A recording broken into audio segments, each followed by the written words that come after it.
আমাদের মহিলা পুলিশ একজন প্রেগন্যান্ট ছিল, তারা সবাই মারা গেছে, তাদের কোনো বিচার হয়নি। এখনো কে মরছে, কোথায় আছে সেটাও আমরা জানি না। আমরা সেগুলো সব কিছুর বিচার চাই। আমরা আমাদের যতগুলো দাবি আছে সবগুলো না মানা পর্যন্ত আমরা ডিউটি করব না। আমরা নারী পুলিশের সবাই যেভাবে আমাদের নিচের কর্মকর্তা ভাইদের ওপরে নির্যাতন চালানো হয়েছে, এই দায়ভার সিনিয়র অফিসারের কারণে, যারা আজকে আমাদের ব্যবহার করে দেশবাসীর কাছে লজ্জিত করছে।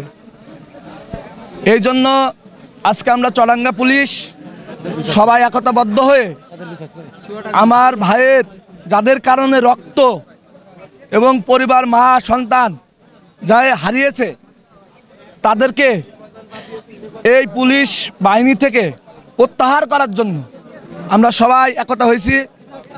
এবং চুয়াডাঙ্গা জেলা পুলিশ একতাবদ্ধ। আমাদের কেন্দ্রীয় রাজারবাগ পুলিশ লাইনের যে 11 দফা আপনারা জানেন, যেটা আমাদের কেন্দ্রীয়ভাবে ঘোষণা করা হয়েছে, সেটা আমরা যতক্ষণ পূরণ দাবি আমাদের আদায় না হবে ততক্ষণ পর্যন্ত আমরা ইউনিফর্ম পরব না এবং কোনো বাংলাদেশের কোথাও আমরা ডিউটি চলমান রাখবো না। যতক্ষণ আমাদের দাবি না মানা হবে, সারা বাংলাদেশ ব্যাপী, সারা জেলা ব্যাপী, সারা রেঞ্জ ব্যাপী আমাদের আন্দোলন কর্মচারী অব্যাহত থাকবে। এবং বাংলাদেশ পুলিশ মানুষের কাছে যে আস্থাটা ছিল, যে সব অসাধু অফিসার আমাদেরকে লজ্জিত করছে, তাদেরকে আমরা যতক্ষণ পর্যন্ত শাস্তির আওতায় না আনতে পারবো ততক্ষণ আমাদের কর্মদিবস চলবে। এবং পরিশেষে বলতে চাই, আমরা চুয়াডাঙ্গা পুলিশ সবসময় জনগণের পাশে ছিলাম। আমরা কোনো সময় ছাত্রদের শত্রু না, আমরাও ছাত্র ছিলাম। আমাদের প্রত্যেকের ওপরে যেসব অসাধু অফিসার ছিল আমাদেরকে ব্যবহার করে জাতির কাছে লজ্জিত করছে, সেই ক্ষেত্রে আমরা যেন আমাদেরকে কেউ আর অপব্যবহার করে যেন আমাদের জাতির কাছে লজ্জিত না করে, সেই লক্ষ্যে আমরা সবাই একতাবদ্ধ হয়েছে আজকে আমরা পুলিশ লাইনে। এবং আপনারা দেখেছেন যে ডিবি হারুন, বিপ্লব, আরও আইজিপি, তারা আমাদের যে বড় কর্মকর্তা ছিল, তারা কিন্তু অনেকজনের দেশ ছেড়ে পালাইছে এবং আত্মগোপনে রয়েছে। কিন্তু আমরা তাদের চেইন অফ কমান্ডে আমরা আজকে জাতির কাছে লজ্জিত। এই পুলিশ আমরা চাই না। আমরা আবার পুলিশ বিশ্বাস্যভাবে জনগণের কাছে ফিরে যেতে চাই, জনগণের সাথে জনগণের সেবা করতে চাই এবং দেশের জনগণের যে আশ্বাস পুলিশের ওপরে, সেটা আমরা আবার ফিরে আনতে চাই। এবারে আমি আমার আর যেই আসুক, বাংলাদেশের যেই ঊর্ধ্বতম কর্মকর্তা থাক, আমরা কারোর বলি হতে চাই না।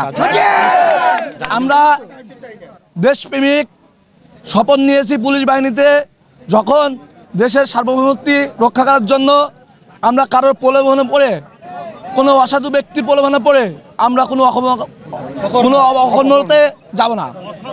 এবং অসাধু ব্যক্তিকে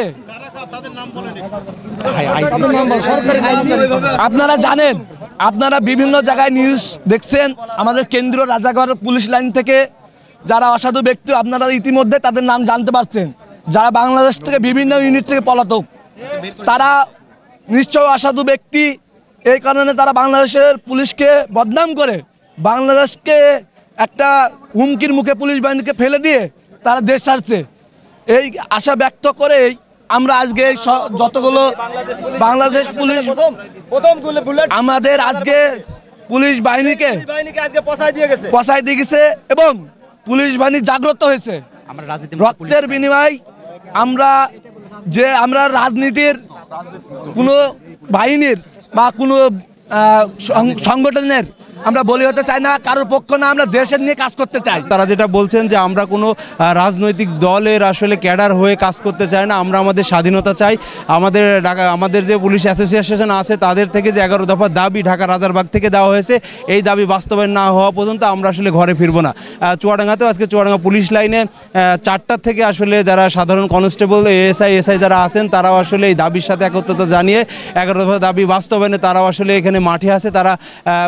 তাদের একটাই দাবি যে তারা বলছেন যে পুলিশের নিরাপত্তা কোথায়, পুলিশের পরিবেশ যখন নিরাপদ হবে, পুলিশ তার নিরাপত্তা যখন নিশ্চিত হবে তখনই তারা আসলে থানায় ফিরবে, তারা ডিউটিতে ফিরবে। এদিকে গত রাতে আসলে বাংলাদেশ পুলিশের নতুন আইজিবি নিয়োগ হয়েছে এবং কিছুক্ষণ আগেই যিনি নতুন আইজিবি হিসেবে নিয়োগ পেয়েছেন তিনি 24 ঘন্টার মধ্যে এই পুলিশকে আসলে তার ডিউটিতে ফেরার নির্দেশ দিয়েছেন। তারপরেও আসলে সেই নির্দেশ কতটুকু এরা মানবেন বা এদের 11 দফে কতটুকু নিশ্চিত হবে এখন সেই বিষয়ে আসলে বলা যাচ্ছে না।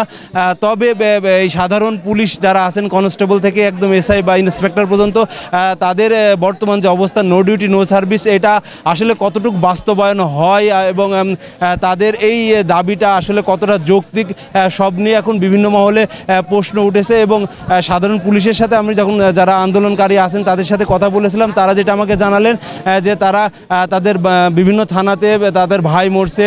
একজন নারী পুলিশ সদস্য বললেন যে তাদেরও নিরাপত্তা নেই, যে তারাও বিভিন্ন জায়গায় শ্লীলতাহানির শিকার হচ্ছেন এবং একজন গর্ভবতী পুলিশ সদস্য আসলে মারা গেছে।